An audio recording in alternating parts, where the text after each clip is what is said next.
جسے چاہیں اس کو نواز دیں، یہ در حبیب کی بات۔ میں اس دفعہ ابھی عمرے پہ گیا، پر 4-5-7 دن پہلے آیا ہوں۔ ایک دوسرے کو برا نہ کہا کرو، آخری میری بات تو میرے دوستو، کسی کو برا نہ کہا کرو۔ کوئی کسی دیوبندی کسی بریلوی کو کچھ نہ کہے، کوئی بریلوی دیوبندی کو کچھ نہ کہے، کوئی بابی سنی کو نہ کہے، سنی بابی۔ میں یقین کرو، میں نے روضہ مبارک پہ کھڑے ہو کے درود پڑھا، میں نے روضے پہ کھڑا ہو کے درود پڑھا۔ کتنا درود پڑھتا ہوں میں، کتنی دفعہ پڑھا ہے، کتنی دفعہ سلام کیا ہے، اللہ مجھے کئی دفعہ لے گیا اپنے فضل سے۔ اس دفعہ میں نے درود پڑھا، مصطفیٰ جان رحمت پہ لاکھوں سلام، شمع بزم ہدایت پہ لاکھوں سلام، وہ سہانی گھڑی جس سہانی گھڑی چمکا طیبہ کا چاند، اس دل افروز ساتھ پہ لاکھوں سلام۔ میں نے جو وہاں کھڑا ہو کے یہ درود پڑھا، خدا کی قسم جو میری کیفیت بنی اس وقت، کبھی نہیں بنی ایسی کیفیت جو مجھے پڑی۔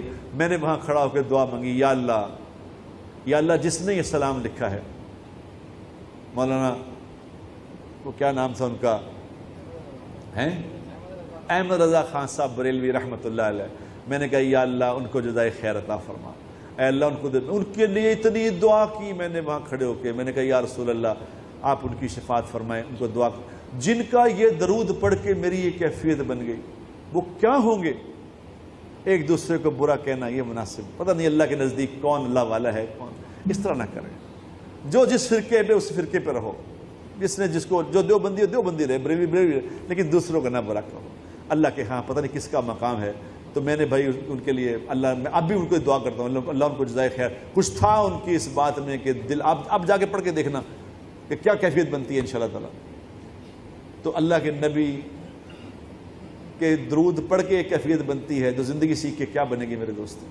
تو زندگی سیکھو۔ آج کا میرا ایک ہی پیغام ہے آپ سے کہ حضور والی زندگی سیکھو خدا کے لیے۔ امام احمد رضا خان بریلوی کے بارے میں کسی نے مجھے کوئی عبارت لا کے دی، اس میں نبی صلی اللہ علیہ وسلم کی گستاخی کا پہلو تھا۔ میں نے کہا امام احمد رضا سے ہمارے ہزاروں اختلافات ہو سکتے ہیں، مگر میں یہ مانتا ہوں کہ امام احمد رضا محمد صلی اللہ علیہ وسلم کی گستاخی نہیں کرتے تھے، یہ میں مانتا ہوں۔ اتنا شعور اس وقت کے مسلمانوں میں، اتنے شعور لیس ہو جائیں، شعور سے عاری ہو جائیں کہ نبی کی گستاخیاں شروع کر دیں، میں نے کہا ایسا نہیں۔ لہذا یہ جو آپ عبارت امام کو، ہمارے ہی بندہ کوئی لا کے دکھا رہا تھا کہ میں یوٹیوب پہ ان کے خلاف ایک کلپ تیار کر کے ڈال دوں، امام احمد رضا نے یہ کہا ہے، میں نے کہا میں نہیں ڈالوں، میں نے کہا میں مانتا ہوں کہ وہ گستاخ نہیں تھے۔ اگر ان سے کوئی ایسی عبارت ہوئی ہے، یا تو قلم کی روانی میں کوئی جملہ نکل گیا ہے غلطی سے، یا ان کی نظر میں اس کا یہ مطلب نہیں تھا، یا بعض دفعہ انسان بے احتیاطی میں نہ چاہتے ہوئے کوئی ایسی بات، مضمون کچھ اور سمجھانا چاہ رہا ہوتا ہے، مگر اس کے لیے الفاظ کی سلیکشن صحیح طرح نہیں کر پاتا، تو اب آپ بندوقیں لے کے اس کے پیچھے پڑ جائیں، گستاخ رسول اور یہ فتوے لگانے شروع کر دیں۔ تو بھائی کسی کی بات کے دو مطلب نکلتے ہوں، اور خاص طور پہ بزرگوں کی باتوں کے، تو آپ کو ان کو صحیح محمل دینے کی ضرورت ہے، ان کے خلاف کلپ تیار کر کر کے مارکیٹ میں لانے کی ضرورت نہیں ہے۔ تھانوی رحمۃ اللہ علیہ کی مجلس میں کسی نے کہہ دیا احمد رضا خان بریلوی، تو ناراض ہو گئے، میں اتنے بڑے عالم کا نام اتنی بے ادبی سے لیتے، تم حضرت مولانا احمد رضا صاحب نہیں کہہ سکتے؟ اچھا، یہ قول کا ترجمہ مختلف علماء نے مختلف کیا ہے۔ کسی نے ترجمہ کیا ہے آپ کہہ دیجئے، کسی نے ترجمہ کیا ہے آپ فرما دیجئے، سب سے بیسٹ ترجمہ کیا ہے امام احمد رضا بریلوی صاحب نے، المتوفا 1340 ہجری، آج چل رہی ہے 1440 ہجری، یہ پچھلے دنوں ان کا 100 سالہ وہ برسی بھی منائی گئی ہے، جشن اعلیٰ حضرت۔ تو اعلیٰ حضرت کا جو ترجمہ ہے نا، انہوں نے قل کا ترجمہ اگر اعلیٰ حضرت نے نہ کیا ہوتا، کسی اور نے کیا ہوتا نا، تو اس پہ 295 سی لگ چکی ہوتی ہے ابھی تک۔ یعنی ہماری جو ڈاکٹرائن ہے نا، جو یہاں پہ یعنی لوگوں کو سیلف میڈ بتائی گئی ہے، اس کے اعتبار سے انتہائی گستاخانہ ترجمہ ہے، لیکن قرآن حکیم کی ٹرمنالوجی میں بالکل فٹ ترجمہ ہے۔ انہوں نے قل کا ترجمہ کیا ہے تم فرماؤ،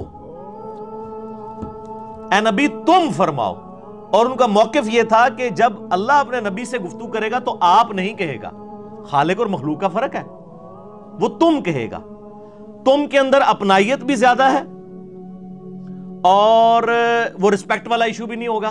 ظاہر خالق مخلوق سے آپ کہہ کے تو بات نہیں کرے گا, تم ہی کہہ کے کرے گا. تم میں محبوبیت بھی جھلکتی ہے اور وہ والی فرینکنس والا چیز بھی جھلکتی ہے, پلس یہ خالق اور مخلوق کا فرق رہے گا. اور تم کہہ دو نہیں ہے, کیونکہ جب آپ صلی اللہ علیہ وآلہ وسلم اللہ کے پیغام کو آگے پہنچائیں گے تو وہ فرما رہے ہوں گے, چاہے وہ غیر مسلموں سے کہہ رہے ہوں چاہے مسلمانوں سے, وہ کہہ نہیں رہے ہوں گے کیونکہ باقی مخلوق تو ساری ان سے نیچے ہے نا.